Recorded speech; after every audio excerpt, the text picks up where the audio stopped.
Мына ачык эле айтып коеюнчу силер иштеген кишилерди уккулачы. Азыр мына Дастан Сарыгулов баары айтып атат.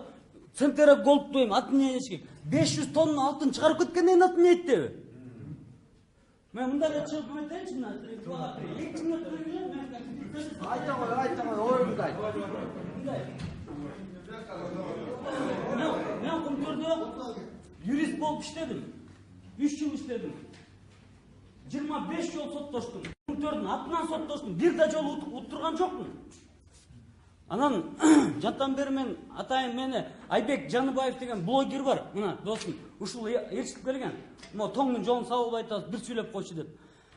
Биз деген туура эмес обсуждение болуп атат. Мен деген ичинен билем. Мына просто эле мына 5 пункт айтайын.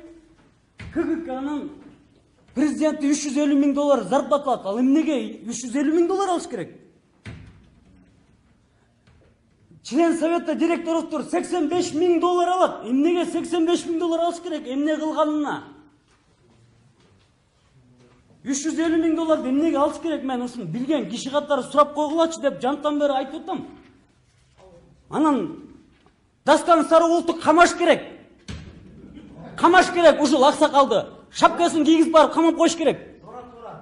Анан отуруп алып дагы акыл үйрөтөт ушул киши. Мына мен айтайын. Эң биринчи Афинашты текшериш керек. Ген прокурору, СМБ, бүт бар Афинашта совсем башка результат. Кумтөрдүкү совсем башка результат. Кара Балтада. Бир. Мен уксаңар айтып берейин, бир 5 мүнөт бергиле мага. Бизде 500 тонна алтын деп ататмы, 300 тонна точно чыгып кетти деп жогорку кеңештен айтылган. 300 тонна алтын 15 миллиард доллардын акчасы чыгып кетти. Баарыбыз отурат, мояктын баары. Бир чучукту конский член деп койсо, 1000 сомдук чучукту. Бүт барын, видишь ли, патриоты на дыбы стали. Вот так, на дыбы стали. Чучукту оскорблять деп. Ай, чучук деген 1000 сом турат. 15-30 миллиард доллардын акчасын чыгарып кетти. Бир да кыргыз унчукпайт, отурат. Ана, это так положено.